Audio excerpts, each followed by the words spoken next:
everybody, this is Thomas Mark, and this is going to be How to Megamek Episode 5, The Day We Megamek. You may notice a bunch of stuff in my chat log and say, hey, he's been cheating. Not really. A couple things I've done. I was talking to one of the other players who's kind of been taking advantage of the videos I've been making to start his own campaign, and he was asking, well, how often is it you actually do just a lance? And, I was kind of being arbitrary when I picked a lance initially. I've seen books where you start out as a lance, but he said, well, these rules kind of call for a company. So I went back and basically I gave myself 8 mech warriors using the company generation rules through here. And while I was at it, I went ahead and gave everybody an origin just for funsies, really more than anything. I also added a bunch of pictures, some text. Oh, I also added us some text. We now have 3 more techs. You get 12 mech warriors and 12 support personnel. I already had 2 HR, 1 doctor, 2 mechanics, and now I have 5 doodle bobbers, mech techs, which is we're going to need because we now have 12 mechs. This is also going to help us in varying ways. I now have actually the ability to field 3 lances at full company. I went ahead and kept the tanks, so that isn't technically in the rules, but I already had them rolled up and I didn't want to lose them. So basically, the storyline wise, these guys just kind of met us at our first contract. They weren't with us until we actually landed. So I rejiggered all the lances based on the troops we now have. We now have a heavy command lance, has Captain Marlow and his riflemen. Kept the Brutus in there. I moved the Hermes with Hot Lips Houlihan in here up to the command lance. And one of the new people we have is Tiva Hendry. I haven't given her a rank yet. She's probably going to be something like a sergeant. She's in an Axeman. She also got an edge point in creation. We also got this commando guy. I just threw in there because he was extra. He's from the Free Worlds League, though, so that has to count for something. He's a green pilot otherwise, so he's not all that great. But just going to be a random commando running around our HQ company. I'll come back to our scout lance we're going to be using. The other one is going to be, this is more of a fire support lance. I kind of like the idea of that Raven and that Trebuchet working together, so I've kind of worked with this lance around that. I added a Whitworth. Well, all these, by the way, are just something these mechs I randomly actually generated, so it isn't like I just specifically added these mechs, but I got a mech, this Whitworth, so I added it to this lance. It has a couple LRMs on it. It's otherwise a kind of light mech. I don't have the appropriate ammo type to take advantage of the narc yet. I might order some. I might do that now. You know what? Let's go ahead and do that now.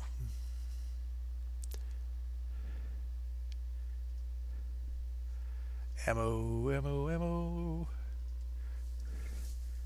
Narc ammo. LRM-10. Narc capable. Buy in bulk. Let's go ahead and buy 6 shots of it. Get her working. Okay. Anyway.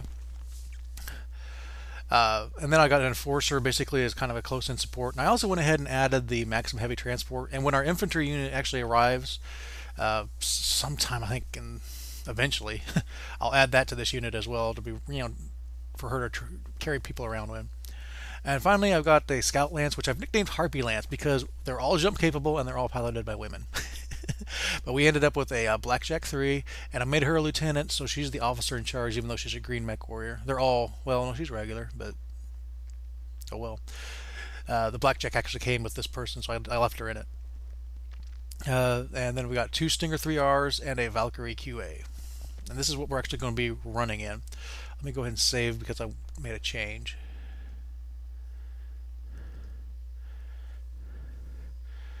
And I think we're ready to go. So one of the things I was talking with 42 and 19, for those from the FWLM that know him, we were talking about, I was mentioning this first mission we were about to come up on, and it had a somewhat problematic thing that we're in heavy fog, and it's going to be a moonless night, and it's heavy urban. Well, the heavy urban doesn't matter. The fact that this is a breakthrough with a 50-foot tall map that we have to cross to win, that is a problem. It was a problem. And the reason being, and I'll explain this, let's go ahead and get in and I can explain it actually when we get to the movement phase. And I'll explain the problem. That is no longer a problem, hopefully. Unless our liaison like rolls up an urban mech or something. Of course, even then, it's still better than it was. Oh, that also reminds me of something else. I rolled up this as the opposition because our mechs are now. I think our combined total is. Well, let's count it up. We've got. This is 40. That's a 45 tonner. So we got 85. I think that's 35. 90, 120. That's under the 130. So we're technically a light lance in reality. In fact, using the old mechs that I was initially trying to use, they were also old, under 20. So we actually get to maybe improve our situation slightly through the rules. So I'm going to go ahead and go back here. Since we are a light lance, I'm going to re-roll the opposition. We might just, if I roll the exact same composition, I'll just leave it as it is. But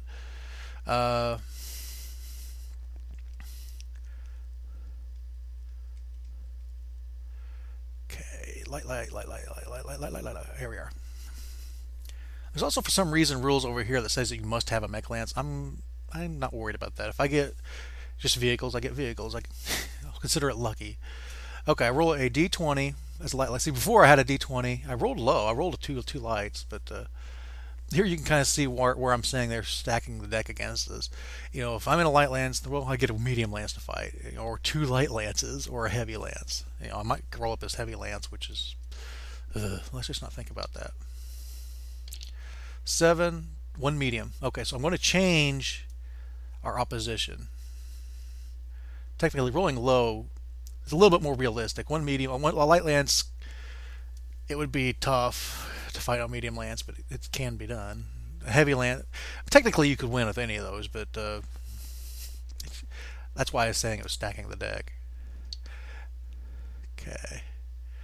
The standard D6 and a D3 roll here. Vehicle lance. So, a bunch of medium vehicles. I don't care if it says I have to have mechs. I'm not going to do that. I am going to consider myself lucky. Okay, so now there's several things that happen here. First, I'm going to go ahead and point this out. I've got a infantry here and a patrol lance, which means I get a civilian unit. That's up here, or no, it ain't. Somewhere around here.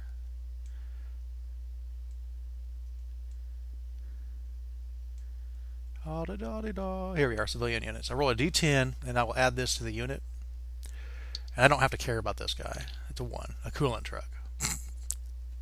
Okay, so I got a random coolant truck basically joining us this fight. I don't really know what this is supposed to. I guess like my guys are around patrolling, so it makes the people feel safe. So they're trying to come out and help us out. I guess. Oh, we just landed on planet, and already somebody's driving a coolant truck down somebody's throat. They like us. They really like us. Okay, let's go ahead and add that combat coolant truck. Combat coolant truck, yes. There are 4 types, one of which appears to be clan. Go ahead and roll a d3, I guess. 6, I get this K1, a truck. I'm glad I don't have to care about this thing, because it ain't going to move anywhere. Okay, there. And I also get a liaison that is controlled by me. Because we're in a light lance, I will roll up a light dude, and he will be in our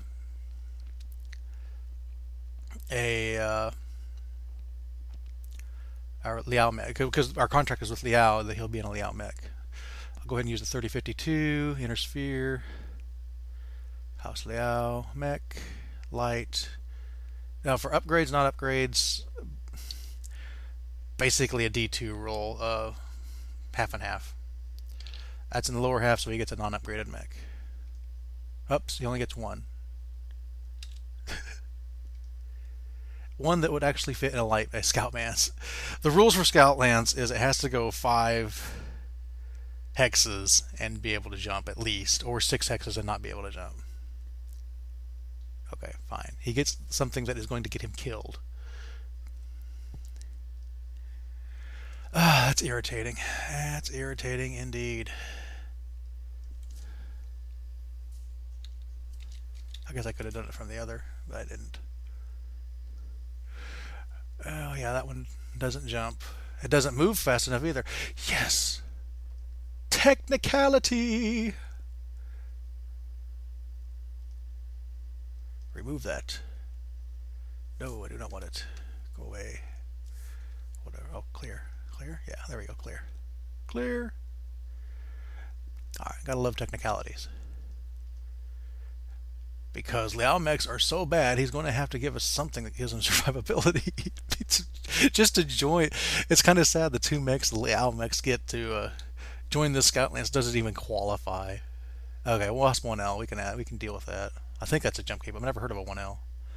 But that's Liao variant. L usually stands for Liao variant. Let me check and look at what this is. It can jump, yeah. And it moves 6 regardless. All it has is an SRM4. That's interesting. It can keep up though, because we got a bunch of stingers and blackjacks, and this blackjack will actually be the slowest thing. So now I need to roll. I'm going to roll up using the character creation up here to see what the skill level of our dude is. Let me do that real quick. I don't think this is technically. There's rules for like enemy skill levels, but I don't know what they are. I can't find them. 8. 8 is a regular, so he's a regular. And I go over here to the.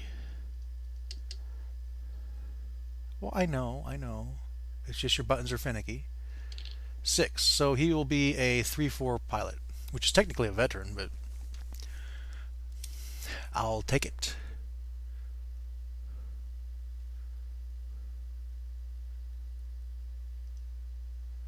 Come on now, gimme. 3-4.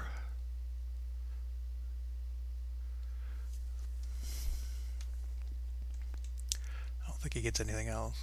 I guess I could technically see if he gets an advantage. 3-4, it's 9. If he rolls 10 plus, he gets 1. No, okay. What's this next button? Okay. Yeah, well, I didn't customize her.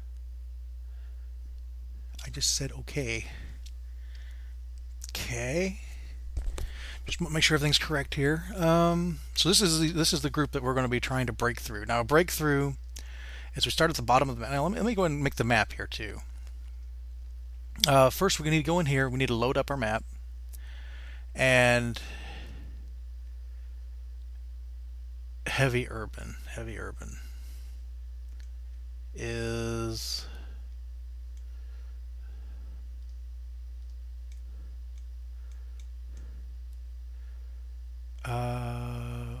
Yeah.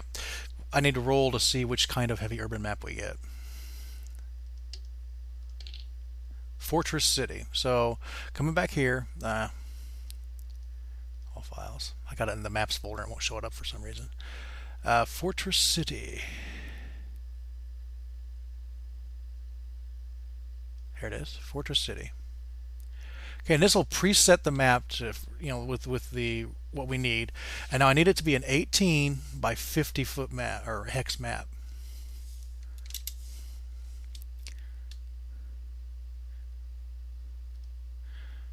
Okay, that's changed, and now I can go over here to view map board, and you'll see this is what it generated. This is what we're sneaking through, but we're doing it in the middle of the night with no moon and in heavy fog, which is kind of epic as far as I'm concerned.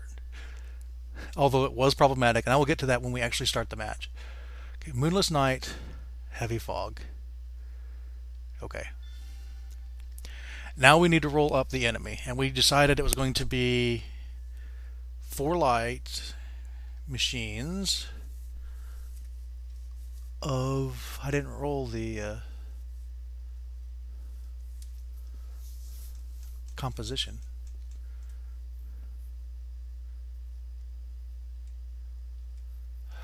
Where is it at? There it is. Okay, roll 1d6, 5. So all mediums.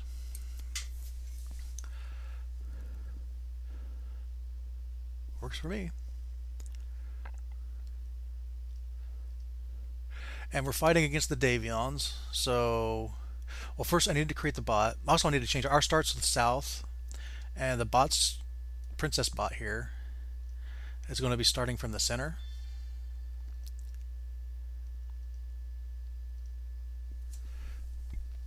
And basically, she is going to be trying to stop us from getting to the top of the map. And if we can get to the top of our map with most of our forces, we win. Okay, let me go ahead and create a random army using a rat table, 3052, era, inner sphere, Davions, tanks, mediums, here. And we get 4 of them. Roll it up and add them all. 2 Maxim heavy hover transports, a Vedeta, and a Drilson heavy hover tank. Alright. I know what's going to happen. The AI is going to try to take cover in the buildings, and they might get themselves killed in the process. But that's okay. That's okay. I'm going to change the color scheme for the AI to something that looks a little bit more Davian-ish. I kind of like, there's one in here I really like. It looked kind of neat. Here it is, sun. All right. So we're ready to go. Just going to review iron south, there in the center. Technically, I could go and try to take out these vehicles. If I did that, if I can take out 2/3 of their battle value, we would end up winning the scenario and controlling the map. If you control the map, that's how you get like basically the ability to go and recover stuff. Otherwise, if we just go to the top and don't kill anything, they would still control the map, which, you know, not that big of a deal. They're the AI, so they're not going to do much with it.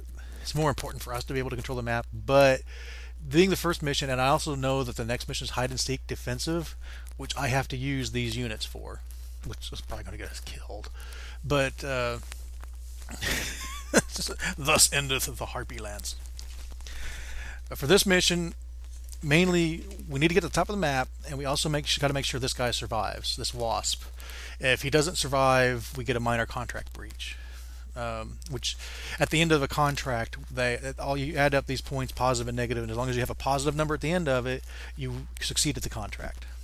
So, I mean, making sure he survives doesn't give you a positive; it just means you don't get a negative. There's our patrol unit. There's our liaison. There's the vehicles we're fighting against. I mean, we're in Stingers and Wasps. These things do not have a lot of armor.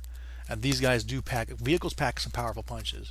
So this will be interesting. Although there's one additional rule we're going to find here just real quick. I'm wondering if I should do...